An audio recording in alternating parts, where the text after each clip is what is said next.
અજાણતા કુમળા આપણા ફૂલ જેવા બાળકોનું ભવિષ્ય ઓછું કરવામાં મા બાપ પોતે નિમિત્ત બનીએ છીએ. કેવી રીતે?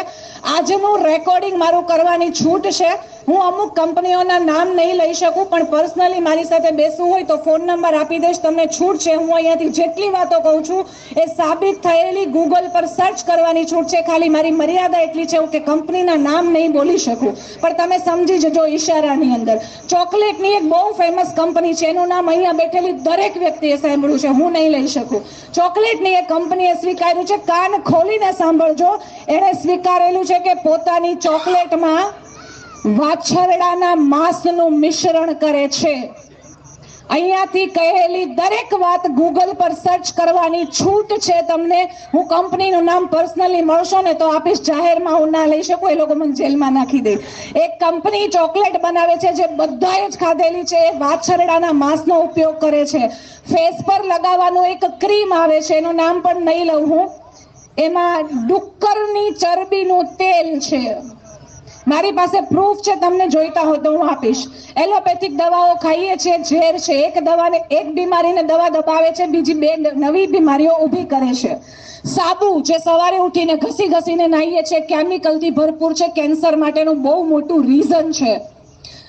ઠંડા પીણા જેમાં 21 જુદા જુદા કેમિકલ છે. અને તમને હેરાનીની વાત કહું, આપણા સંસદ છે ને, ભારતની જે સંસદ હોય એની કેન્ટીનમાં ઠંડા પીણા વેચવા પર પ્રતિબંધ છે, અને આખા ભારત દેશમાં ભરપૂર વેચાય છે. કેટલી ગજબની વાત છે! સંસદની કેન્ટીનમાં બેન છે, ના વેચી શકો ઠંડા પીણા, અને આખા દેશમાં વેચાય છે. હેલ્થ ટોનિક જે મમ્મીઓ પોતાના બાળકોને સવારે સ્કૂલે જતા પહેલા દૂધમાં આપીને ગૌરવ અનુભવે કે મેં મારા બાળકને XYZ હેલ્થ ટોનિક આપ્યું.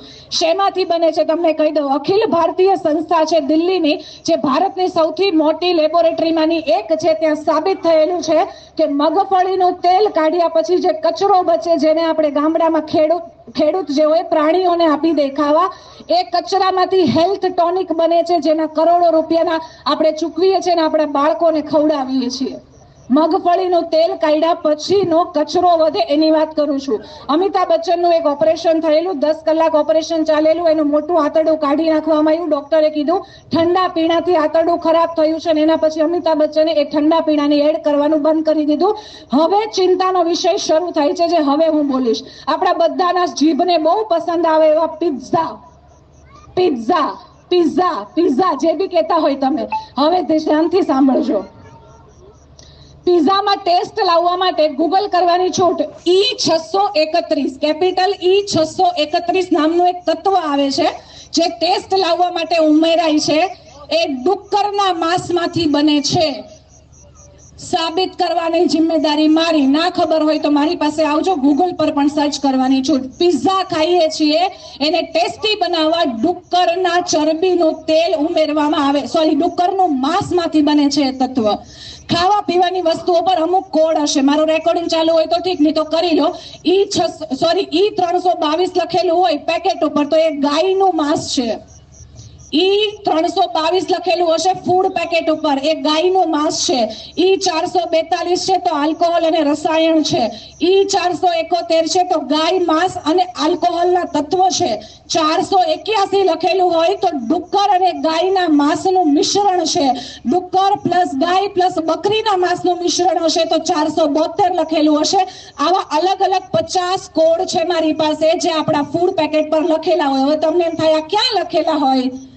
તો આપણા ઘરમાં આવતી ચોકલેટ, આપણા ઘરમાં આવતી ચિપ્સ, આપણા ઘરમાં આવતા બિસ્કિટ, કુરકુરે અને 1 મિનિટમાં તૈયાર થાય એ શું? એના પર છે. વિશ્વાસ ના આવે ઘરે જઈને ચેક કરજો. ઘરે પાઉંભાજી બનાવી છે પણ ટેસ્ટી કરવી છે, એટલે આપણે મસાલા લઈને આવીએ. જેટલા મસાલા છે ને બધામાં આ તત્વો આવે છે. આઈસ્ક્રીમ બહુ ભાવે છે. આજે એક ખુલ્લી વાત કરું, તમને ના ખબર હોય તો, કોઠી આઈસ્ક્રીમ સિવાયના જેટલા આઈસ્ક્રીમ છે, મોટી બ્રાન્ડની નામ આપો મને, હું ના લઈ શકું નામ, પણ તમે કોઈ બી બ્રાન્ડનું નામ આપો, કોઠી આઈસ્ક્રીમ સિવાયના બધા આઈસ્ક્રીમમાં માંસના કન્ટેન્ટ છે. માંસના કન્ટેન્ટ છે. તમે કહેશો અમારે જીવવું કે ના જીવવું? કેમ આ બધાના ઓપ્શન અવેલેબલ નથી? બધું જ અવેલેબલ છે, જે માંસ વગર પણ ખાઈ શકાય. અહીંયા વાત છે ને સત્વની છે. આપણે એમ ખેડૂતમાં પોતાના ખેતરમાં ચીભડા ઉગાડ્યા હોય ને તો એમાં એક ચીભડું જો કડવું નીકળે ને તો આપણે શું કહેવત બોલીએ ખબર? આખો વેલો બગડી ગયો છે. એક સવાલ પૂછું, આપણું બાળક પહેલો નંબર લાવે આપણને ઈર્ષા થાય છે? નથી થતી. પણ બાજુવાળાનું બાળક પહેલો નંબર લાવે ને તો ઈર્ષા થોડીક થાય છે. એનું કારણ ખબર? આપણું મૂળ બહુ સારું છે, આપણે સત્વવાળા લોકો છીએ. તો બગાડ ક્યાંથી આવ્યો સમાજમાં? આ બધી વસ્તુઓ, ખરાબ વસ્તુઓ ક્યાંથી આવી? તો કે કહેવત છે આપણા વડીલો કે અન્ન એવું મન, અન્ન એવો ઓળકાર. આ બધું બહુ મોટું ષડયંત્ર છે તમને ને મને હિન્દુ ના રાખવાનું, તમને ને મને ગાયનું માંસ ખવડાવવાનું. બે પ્રકારના યુદ્ધ ચાલે છે. એક આપણા બોર્ડર ઉપર સૈનિકો લડે છે ને બીજું યુદ્ધ તમારે જોવું હોય ને તો વલસાડ થી લઈને વડોદરા સુધીનો હાઈવે રાતે 1 વાગ્યાથી સવારે 4 વાગ્યા સુધી જ્યારે તમે ને હું ઘરમાં ઊંઘતા હોય ને તો ગૌરક્ષકો એવા છે જે પોતાનો જીવ જોખમમાં નાખીને રોજ રાતે ગાયોને બચાવે છે. ગાયોના માંસનો અને માણસના ભ્રૂણનો એટલે કે ગર્ભનો સૌથી મોટો અરબો ખરબોનો વેપાર આજે આ દુનિયામાં ચાલી રહ્યો છે. તમે ને હું જો થોડું ખાવાનું બંધ કરીશું તો કદાચ થોડી ગાયો કપાવાની બંધ થશે. એક મૂવી છે સાઉથનું યશોદા મૂવી સાઉથનું છે, એકવાર જોજો તમને સમજાશે અહીંયાથી હું શું કહી રહી છું. બહુ મોટો અરબો ખરબોનો વેપાર છે. જ્યારે આ ડિટેલ મને પહેલી વાર ખબર પડી આજથી 4 મહિના પહેલા, મારી પાસે સબૂત નહીં હતા એટલે મને લાગતું તો અફવા હશે, પણ જ્યારે મેં રિસર્ચ એન્ડ ડેવલપમેન્ટ કર્યું તો સમજમાં આવ્યું આ વાતો સાચી છે. આ વાતને 4 મહિના થયા. છેલ્લા 4 મહિનામાં મેં પિઝા નથી ખાધા, ચોકલેટ નથી ખાધી, બિસ્કિટ નથી ખાધી, ચિપ્સ નથી ખાધી, મેં કોઈ વસ્તુ નથી ખાધી.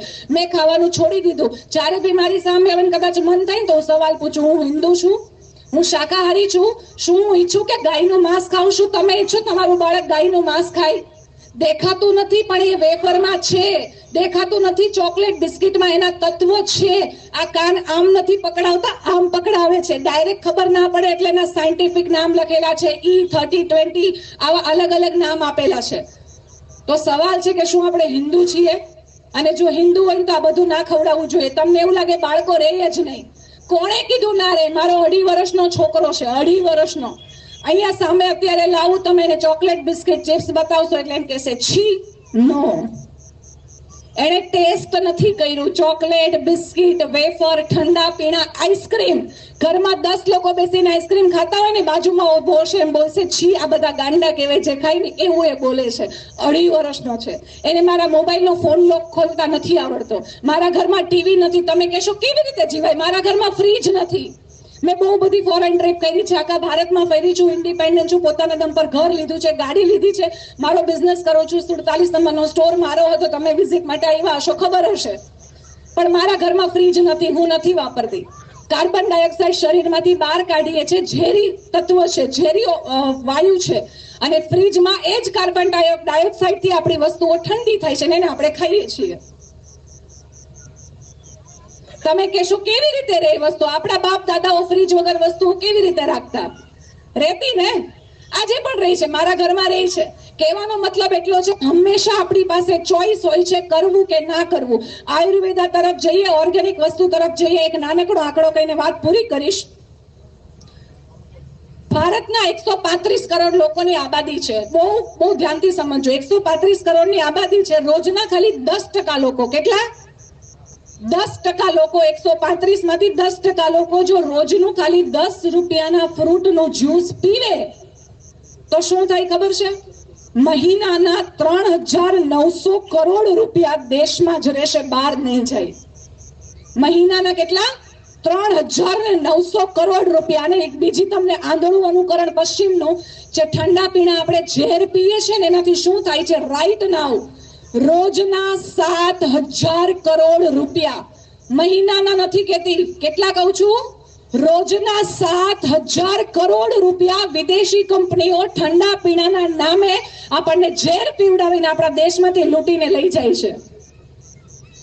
અગર આપણે શેરડીનો જ્યુસ પીશું, રસ, ફ્રૂટનો જ્યુસ પીશું, નારિયેળનું પાણી પીશું ને તો ખરબો રૂપિયા આપણા ખેડૂતોને મળશે. આત્મહત્યા નહીં કરે એ ઉપર આવશે ને ભારતના પૈસા ભારતમાં રહેશે. આ ખાલી તમારા દિલમાં સવાલ નાખવા માટે વાત છેડી હતી. બાકી મારો એક ફોન નંબર લખી લો. આ ટોપિકમાં તમને કઈ બી ચર્ચા કરવી છે, તમે કીધા કે તમે કીધું એ ખોટું છે, આઈસ્ક્રીમમાં ના હોય ને આમાં ના હોય, મારો ફોન નંબર આપું છું, આવીને મારી પાસે બેસો. ઓપન ચેલેન્જ છે, જે મેં કીધું છે ને 100% સાચું ના નીકળે તો હું કહું ને હારી જવા તૈયાર છું. ફોન નંબર લખવો હોય તો લખી શકો છો 8000516661. ફરીવાર બોલું છું 8000516661. વૈશાલી મારું નામ છે. અને તમે કહેતા હોય કે આ બધું મારે છોડવું છે, કેવી રીતે બીજું એને શું અપનાવું બદલામાં, એનું પણ સોલ્યુશન છે મારી પાસે. એની ટાઈમ કોલ કરો, કોઈ પણ પ્રકારની મદદ જોઈએ મળી જશે. મારા પરિવારના થકી હું ઉજળી છું, એમનો સપોર્ટ છે એટલા માટે અહીંયા ઊભી છું. ઇન્ડિપેન્ડન્ટલી મારા પરિવારને હેલ્પ કરું છું અને ખુદ પણ આગળ વધું છું. મને મોકો આપવા માટે thank you so much. Desai પરિવારનો અને બિઝનેસ એક્સપોનો ખૂબ સરસ એક્સપિરિયન્સ રહ્યો. અજયભાઈ સ્પેશિયલી થેન્ક યુ, વડીલોનું થેન્ક યુ, પૂરી મેનેજમેન્ટ ટીમ અને મને સાંભળવા માટે thank you so much. Thank you. જય સરદાર.